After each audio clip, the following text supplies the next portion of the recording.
Assalamu alaikum, brother Yahya. Wa alaikum assalam wa rahmatullah wa barakatuh, Brother Ibrahim. Great to be with you. Alhamdulillah, likewise. Finally, episode one. Yes, here we are after a long journey to the Educere.Podcast.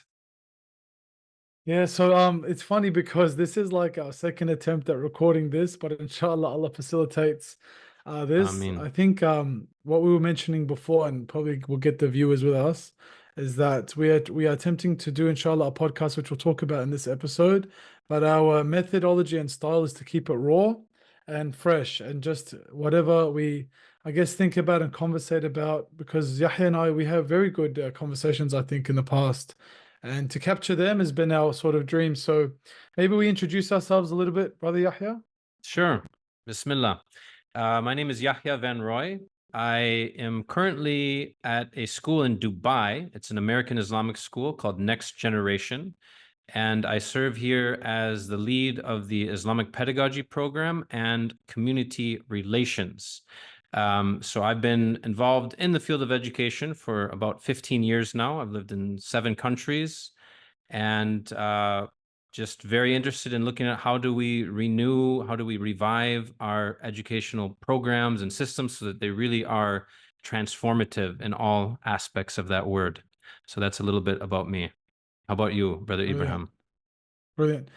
So my name's Ibrahim Al-Zubeidi. I'm currently the head of the Faith Islamic Studies Department at Playford College, which is an Islamic school in Adelaide, South Australia. We opened up around 2017, and with 7 years running, we have a growth from 70 students to about 650-ish. So a lot of people will commend that growth, which mashallah is amazing. But I'm here to really think about, I guess, not the growth of numbers, but the growth of ideas. And I think that's what's valuable and sort of what brings us here. And, the whole idea of being able to explore and think about education deeper. Both of us are in the space of education. So we obviously, until you dip your toes into the well of education, you come to realize that it's a very vast and deep tradition. So I'm very excited to go deeper into the well with you, Brother Yahya. And maybe it's a good time to sort of speak about how we came to the Educere and what we sort of attempt to achieve. Like why this podcast? Yes, absolutely. So, alhamdulillah, you and I have been talking over the last at least year or two now, kind of dreaming up this idea of the podcast and looking for a name that kind of captures the intention, which if you look at the root of this word, it means to draw out or to plunge deep into kind of a well and withdraw what is within. So I think when we thought about that in the context of education, it was just casting our net wide and far to see what we could pull up, both from the past and even the ancient past, and then also looking at modern pedagogy and kind of modern developments and see what can we pull together here that can be put into current systems and help transform current systems. So I think we have some exciting topics lined up, some exciting guests that we hope to bring on, and then just really explore as a community and look at how do we revive our education systems. So that was part of the I think origin of it, out of our initial kind of enthusiasm and interest in education. Yeah, definitely. And I think having entered the realm of education, I had a background in engineering before this one, and studying a little bit of the Islamic tradition. And I guess once you're in the space of education, we come to realize that, for example, we have our own beliefs about what education is. And then going into a system of education that has very specific parameters, understandings of what success is and looks like. I think that's where we started to talk about, you know, when someone says, education, it means certain things for certain people. But what I'm excited to do, inshallah, with this podcast and the space, is to sort of explore the different ideas of what education could look like. Is education just about testing and teaching to the test and the exam and then getting a rank, or is there more to it? So that's probably a good space to open up some of the themes and ideas that we have listed. I know it's going to be an ongoing journey, but what are some of the things we have in stock for our listeners and for our own selves, to be honest? Like, I'm doing this for my own growth and thinking with you, Brother Yahya, and inshallah for those who'd like to benefit. Absolutely, absolutely. We're all on the journey together, and everyone's welcome to hop on the caravan. So come whoever you are and wherever you are. Now, what we're looking at is some broad themes to explore, include curriculum, pedagogy, assessment, administration, and philosophy.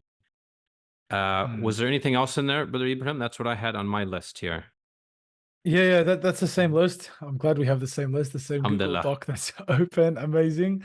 I think though, to maybe expand a little bit more, maybe you can tell us a little bit about you were mentioning the infinite cycle or the loop theory. Would you like to tell us a bit about that? And then Yes, we can yes, probably branch from there and go deeper. Yeah. inshallah. So that is the two loop theory.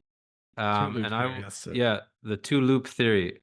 So I will have to try to pull that up again. But basically, this idea of a dying system, which is kind of our current education system. And so there's this theory that in order to kind of go into this emerging theme or this merging loop, we need to have more people joining it and stepping out of the current loop. So here's what it says Mm, from the beginning. I'll just read this intro here because it's quite interesting. Um, the two-loop theory of organizational change is a model suggested by Wheatley and Fries from the Berkana Institute. It basically holds that human social systems are not machines that will endure endlessly, but living, organic systems that experience cycles of growth, dominance, and mm, decay, just as new replacement systems emerge. So they kind of apply this theory then to education. And it goes on to say, look no further than our education industry, where we can see both this mm. decaying dominant system and then the emergent system kind of coexisting at the same time and growing in its momentum. So that's the basic idea of it, which Wow, is quite need interesting. a bit of time to need a bit of time to think about that. I think that sort of resonates with some of the things I've been thinking about actually, and maybe it's a good time to plug it in here. But I guess when it comes to the idea of emerging and renewing and reviving, like we only have to renew or we come back to the drawing board when things aren't going right, quote Mm-hmm. unquote. So I think when you listen to the thinkers of the world and they mention the rising crisis of masculinity, for example, or for example mental health on the rise. This I think Sheikh Abdul Hakim Murad was talking about. Britain has now a ministry of loneliness. He was talking about this rise in loneliness. Even in Australia, we were at a conference last year, the annual Islamic Schooling Conference, and they were discussing, loneliness being affecting a lot of Australians here, and a lot of it being the youth, not the elders, but rather people growing up in such a society where there's a big focus on the individual. And you as an individual, you must achieve, focus on yourself, me, myself, and I, this autonomy, this individualism that's really pushed in the systems of education. It begs the question, who framed it this way? Why is it framed this way? And what are the consequences? I mean, we're seeing the consequences of such a system where you only focus on yourself, and they use the phrases like dog eat dog world, or it's the paranoid that survive, or all these different frames and terms Mm. really centers you on yourself rather than something beyond yourself. And as a result, you start to see the systems of education that we are saying they're in decline, maybe because they're not meeting the needs of humanity. And we see so much pain, the earth. I think when you speak about climate change, one of the catastrophes, and I guess the breakup of the family units and all these different real life problems that we have that maybe our modern day quote unquote education systems aren't solving. So that's a little bit about more background as to why we're doing this. What do you think, Yeah, no, brother Yahya? those are powerful insights, and I had a conversation probably a couple of months ago with another colleague, and he mentioned how our schools now are this kind of holding ground for a number of failed systems, which you've mentioned: breakdown of traditional families, breakdown of communities, breakdown of environmental care and sustainability. And so we have to look at all of those aspects and how do we kind of build community again in our schools. That's something that I'm really focused on this year in my role Mm. as community relations. So I'm looking at that idea. We have this concept of tarbiyah, of kind of holistic development, and that's really a partnership that everyone that's involved with a student's upbringing. So that's something else I hope we can explore through this podcast too, and inshallah build community through this with our listeners as kind of co-participants in this journey that we're embarking upon, inshallah. Yeah, inshallah. This is probably a spanner in the works because we haven't really spoken about this, but I'd love to hear your thoughts raw, inshallah. But Yeah. who do you think are like our listeners? Like, what do you envision this community to be like? Who should be listening in? What are the thinking? What's the thinking that's happening? That's a Well, I'll hard thing to talk answer. about. No, that's a good question because I'll answer that question by sharing just very briefly an experience I had a week Mhm. ago, which is I was at the Yeah. Dubai Future Foundation and the Dubai Museum of the Future, and they had the Global Prompt Engineering Championship. Okay, Okay. so I was one of the few educators there. I took a day off of work to go and attend this. And I met so many amazing people with amazing ideas and contributions to education that just weren't connected to the education world, but wanted to be.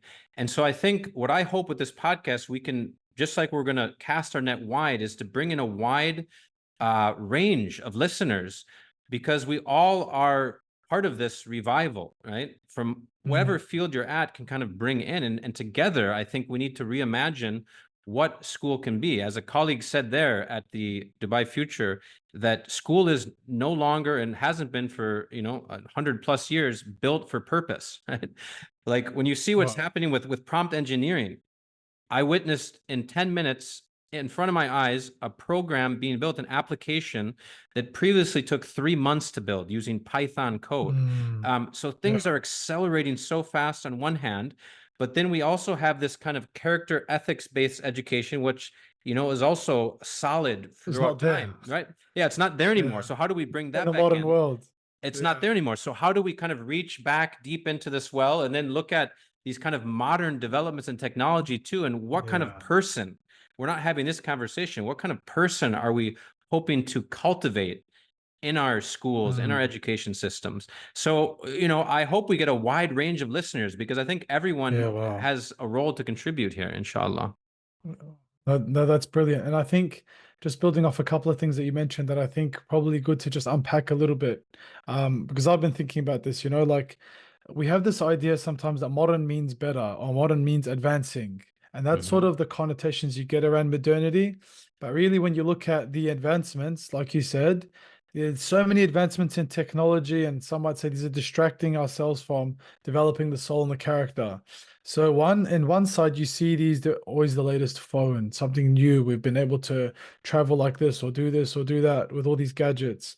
But then what seems to be lacking is this ethical component. It seems like knowledge is divorced from ethics and character growth and development. You could know so much about, lying is bad for you, etc., but still not practice these sorts of I guess cultivate these traits within yourself. So it'd be very interesting to see, do schools try to cultivate character and ethics? And if so, how are they doing it?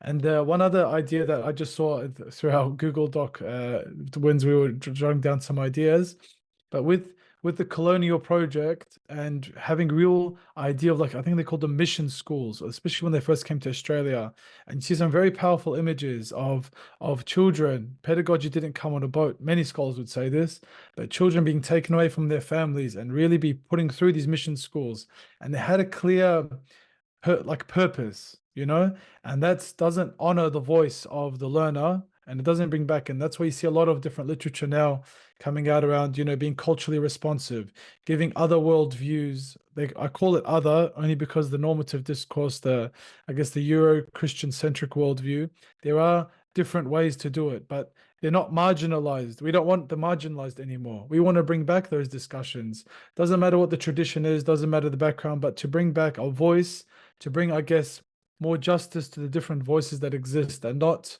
push forward a hegemonic sort of discourse. So I'm very, yeah, like even saying that makes me very excited. Alhamdulillah. MashaAllah. Yeah, I think there's just a wide breadth to benefit from and learn from. So I'm looking forward to that.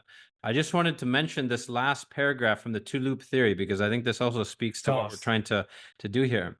So they mention here that this emergent system that we're trying to think about and kind of bring into existence, it begins with walkouts who recognize that the dominant system is dying and walk on to create the alternative.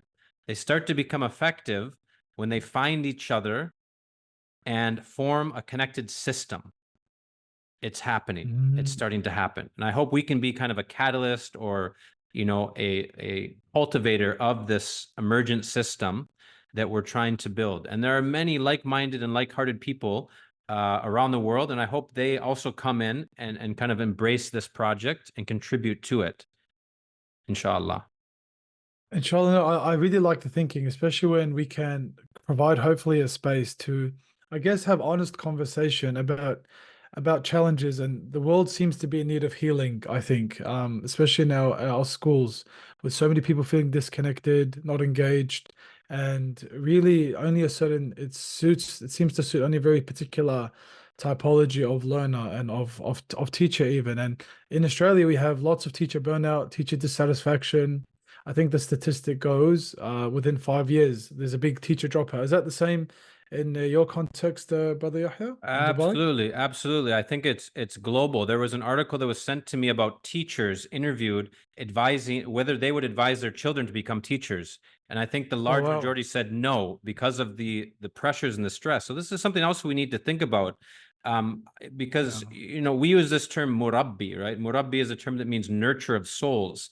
And one of the questions I've asked here, if this is what we're asking teachers to be, what kind of a spiritual holistic environment are we providing for them so that they can be that person? And this gets into our scheduling. It gets into even, what we think about as professional development. What about spiritual development? What about this holistic well-being that we're trying to create in our schools? So that's another big part of this too. If we want to keep teachers in this game of education, it's another important topic I think we need to explore. No, and you keep opening up lots of cans, Brother Yahya. But seriously, what would a good environment look like? And that obviously assumes that we ourselves, as educators, have some form of character that we've developed. And in the Islamic tradition, at least, you cannot give off light if you do not have that light yourself. So it'd be very interesting to see, what does that look like in an environment? I was actually asked a very similar question last year in one of the conferences I was presenting at. We were talking about the idea of journeying to God and trying to facilitate the kids to journey to God. And this will be, inshallah, in a chapter that's up and coming about well-being in Islamic schools. We'll share all these details, hopefully. I was asked a question that I said I don't know the answer to at the moment, and maybe we can explore that too in the coming sessions. But what does an environment look like? What is the tangible things that environment looks like that helps the soul grow? And I think since then I've thought about a couple of things that I'll share because some people might be like, what does that look like? Maybe not living in a concrete jungle.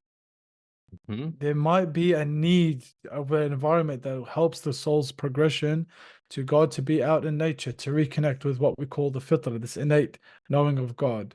Perhaps it also means, the scheduling, the timetabling. I was actually having a conversation today with a colleague about, is prayer just going to be a 15, 20-minute block, or are we going to schedule it in like other lessons? Or could we schedule it in like another lesson where we take 45 minutes to come in, create a vibe, spend some time for your spiritual ablution, and then have a little bit of Quran, read some words of God, engage in the salah, and engage in a little dars, in a little lesson. it becomes very different. It doesn't become an afterthought, an attack on. I don't know. This is just thinking out loud as well. What does that even look like? And what does that think like, sound like? It's brilliant. Brilliant. Yeah, those are all things I think we can explore. And each thing kind of opens up another question, even the space, right? We talk about a sacred Yeah. space. What does the learning environment? This gets into a topic we'll explore about Islamic pedagogy. What does the Islamic tradition Mm, have to say about these issues? And one of the principles is the learning environment is sacred. So what does that mean? yes. What does that mean? That'll be an interesting topic to explore too. So I think It, we're gonna be yeah, casting the net far and wide here, and I'm excited for all of our exciting. catches, For inshallah. sure. I think a good way to close, and we were talking about this before, is to maybe give our latest thing we're thinking about and maybe tangible questions or ideas that our listeners can take back. So I reckon, do you think that's a good sort of system to have, Brother Yahya? Would you like that Yeah, one? yeah. I think it keeps it very Yeah. fresh and relevant to whatever we're currently working on, inshallah. Brilliant. Do you want to give us your thought for the week, for Yeah, the episode? subhanallah. So I'm trying to remember what I talked about last week because now it's something I'm sure it's probably different. Things are constantly moving. Um, well, I was asked interesting question in kind of a pre-interview the other day for a really exciting project, and it was to really ask, what is my dream role in education? Like if I could have this Wow. dream job. I've never been asked that in an interview. That was pretty incredible.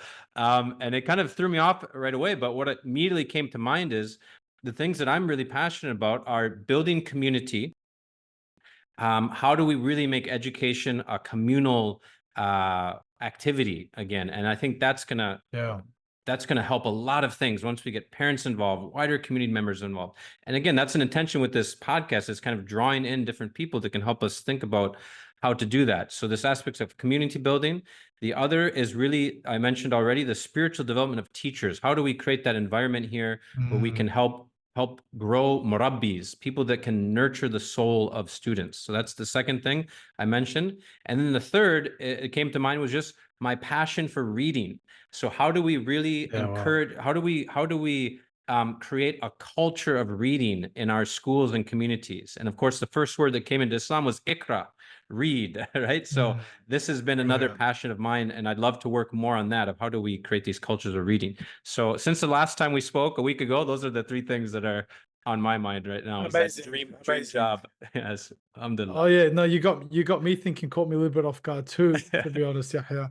I think for myself, I think just on a side note to help, I got two side notes actually.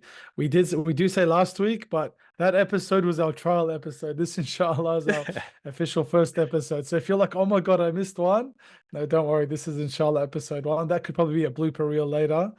The Inshallah. second parenthesis is coffee always helps me at least. So a good coffee machine at work. This is me hinting at all the people in executive leadership to help out, look after their little one, the teachers with the coffee machines. I love it. But they're showing me all those coffee mugs.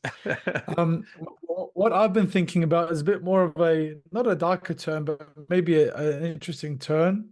With the whole process of colonization, this is where my headspace has been at. When the colonizers leave, do they take everything that they brought in with them? The answer is really no, because when they came, they established systems of knowing. What does it mean to be a human? What does it mean to know? What does it mean to understand reality? So when they come in and bring these ideas and impose it as the norm and the normal on a society that they have colonized, and then they leave, what remains? What remains is what a lot of decolonial thinkers coin as coloniality. So that there are technologies, there are ideas that still linger in systems of the world, of the different lands and different cultures, where the impact of colonization still remains. So my big question and thinking for everyone, maybe to take for lesson one, episode one, our conversation is what is considered normal? Who determined this normal?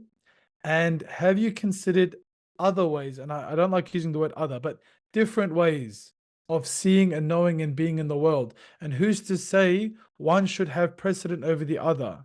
Like there's this idea that we think knowledge is about science and gravity, and we sort of marginalize the arts, we marginalize music, we marginalize all these different subjects that aren't quote unquote valid. And it doesn't matter if you get good marks in them or not. So the question is why is it determined this way? What's the benefit of it? And can we imagine and reimagine other ways of doing things? That's my take home for everyone, inshallah. Beautiful. That's a good heavy dose of reflection there. I think great questions to explore and unpack, inshallah. I'm excited. Alhamdulillah. Alhamdulillah. All right. Well, you can probably Brother Yahya for now? yes, you can probably hear the adhan in the background here. So this is the call to prayer in Dubai. So I'm gonna hayya ala salah, hayya ala falah, Beautiful, inshallah. beautiful. Same here. We have our evening prayers as well, the call to prayer. So inshallah, that's our call to leave. But we hope that the listeners found benefit, any sort of pearls of wisdom in this. Just as Brother Yahya and I have been, every conversation I had with the Brother Yahya has been very enlightening, to be honest, and lots to take away. So we're excited for next time. And we have like a reed flute that I'll try to edit into Yes. the get that vibe, Brother Yahya. So I haven't Looking figured out forward to what that. Yes, our nay is coming. We had a commissioned a piece for this podcast. Alhamdulillah. So looking forward to sharing Yes, I'm that. excited. Inshallah. All Inshallah. right. Inshallah, we'll speak to everyone very soon. And this is Educere, where we hope to renew education through honest conversation and deep reflection. Take care, everyone. Take care. Assalamu alaikum.